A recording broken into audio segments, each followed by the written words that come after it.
रोहित, तो हे टेक्निकल भाग. आपण हे मानून चालू की हा घातपात नसेल, पण अपघात जो झाला आहे त्यामध्ये जे आपण आत्ता दृश्य बघतोय, विमान रनवेवर येण्याच्या अगोदर ते तिरपं होताना दिसतंय आणि ते खालच्या बाजूने अचानकपणे जाताना जाणवतं, अशा स्वरूपाचं चित्र उभं राहतंय. तर अशा स्वरूपामध्ये जर घटना होत असेल, मी परांजपेंकडे जातो. परांजपेजी, ज्या स्वरूपामध्ये विमान ॲप्रोच करत आहे एअरपोर्टच्या दिशेनं आणि अचानक ते टिल्ट होताना पाहायला मिळतं आणि टिल्ट होऊन ते खाली येत आहे. तर कारण रनवेवर लागून त्याला रनवे चुकला असता आणि नंतर ब्लास्ट झाला असता तर समजू शकलं असतं.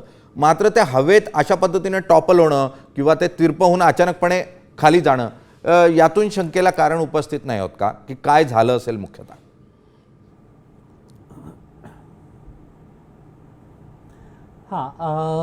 सर्वप्रथम मला साम टी व्हीवर बोलवण्याबद्दल धन्यवाद.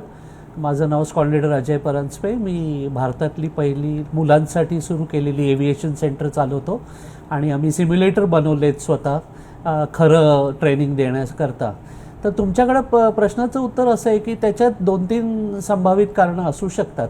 त्यातलं पहिलं म्हणजे पायलट एरर, म्हणजे पुन्हा मी पायलट चूक हा शब्द नाही वापरणार, पण अंदाज चुकला असं असण्याची शक्यता आहे. ते का असेल आता तो म्हणजे माझ्याही मनात तो विचार येतो. 15,000 तास फ्लाईंग आवर्स होते कॅप्टनकडे. तर कधी कधी काय होतं, सिच्युएशन अशी निर्माण होते की you are not prepared for it. तर तुम्ही त्या माणसाच्या मेंटल ह्याचा विचार केला पाहिजे की त्यांनी नक्कीच एक डायरेक्ट येऊन लँड नाही केलं जसं करायला पाहिजे होतं. त्याचा अर्थ असं की त्याला कॉन्फिडन्स नव्हता त्या एअरफील्डवर उतरायचा. त्यामुळे त्यांनी पहिल्यांदा जेव्हा रन केला तेव्हा आयदर त्यांनी ट्राय केलं आणि त्याच्या लक्षात आलं की नाही, आपल्याला आधी रनवे दिसलं पाहिजे, तर मी आधी बघतो आणि मग पुन्हा येऊन वळून उतरवतो. त्यामुळे ते एक नक्कीच घडलेलं आहे. कारण खालच्या लोकांनी पण सांगितले की त्यांनी घिरट्या घेताना बघितलं विमानाला. आता जेव्हा तो अप्रोचला आला आणि ते विमान तुम्ही जर बघितलं तर ते रनवेच्या डावीकडे पडलं आहे.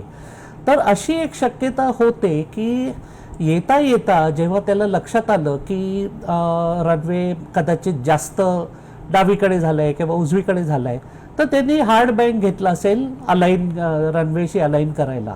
आता हे जे विमान आहे जर तुम्ही बघितलं तर ह्याचे इंजिन्स एकदम मागे आहेत, टेलवर आहेत, नाही तर नॉर्मली विंग्सच्या खाली इंजिन असतात. हॅलो, हो बरोबर आहे, बोला बोला परांजपेजी. हॅलो.